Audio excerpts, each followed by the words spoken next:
खोजने के लिए आपको किसी तत्ववेत्ता की शरण में जाना पड़ेगा और उसे रिझाने के बाद, उसे प्रसन्न करने के बाद वो जो अमल में आपको दे, वो विद्या जो आपको बताएं, उस विद्या के माध्यम से आप अपने जीवन की बेहतरी को पार लगा सकते हैं।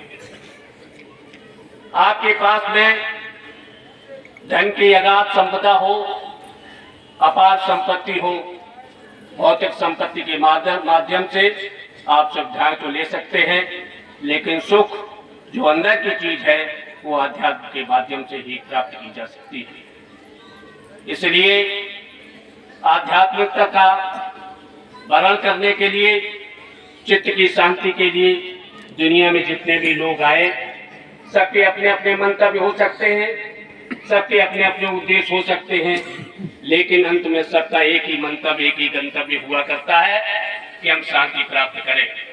शांति प्राप्त करने के लिए बाहर की कोई भी चीज आपको शांति नहीं दे सकती। भीतर जो आपके बैठा हुआ उसको प्राप्त करने के लिए जो आपके अंदर विराजमान है, जिसकी वजह से हम और आप प्रयाण करते हैं, जिसे प्राण कहा गया है, परमात्मा के तमाम रूपों की व्याख्या हुई है, तमाम नामों की व्याख्या हुई है, उसमें एक नाम प्राण का भी दिया गया है।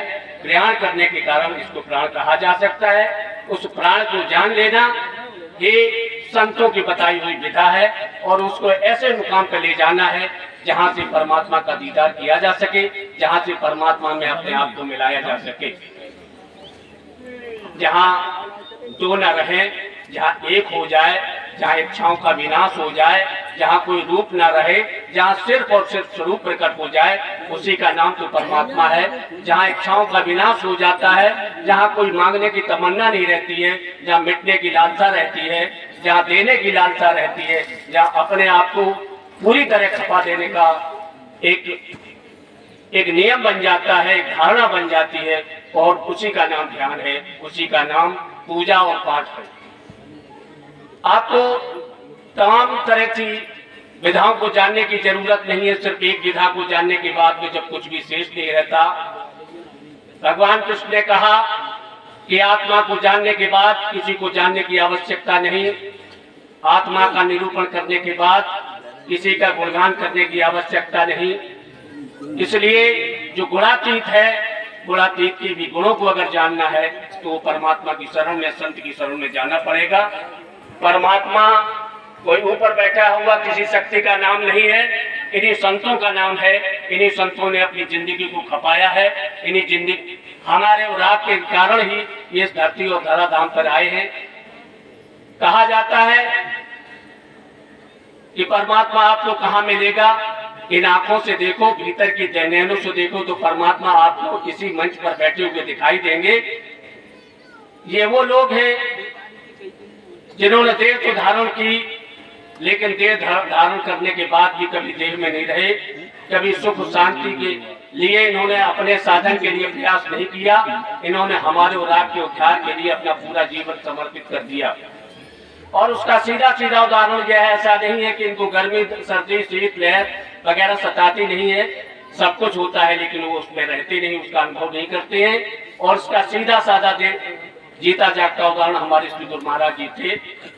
लगभग 3 वर्ष से ज्यादा उन्हें शारीरिक व्यथा होने के बाद कभी भी उन्होंने उस दर्द को, उस तकलीफ को, उस वेदना को अपने शरीर पर नहीं आने दिया, न किसी से कहा। जब तक उनका बस चला उन्होंने मुंह से कहा, जब तक उनका बस चला उन्होंने हाथों से कहा, और जब वो भी नहीं हुआ तो उन्होंने इशारों से कहा कि हम भजन करें, भजन के अलावा कुछ भी न करें। वही हमारी एक विधा, वही हमारा एक संस्कार है, और उसी आज्ञा को पालन करें। जिन्होंने भजन ज्ञान लिया वो इसको निरंतर करते रहे, जिन्होंने नहीं लिया वो इसके लिए और भी प्रयास करें। आए, तमाम संत बैठे हुए हैं, इनसे लें और इस पर चलें और अपने जीवन को सफल बनाएं।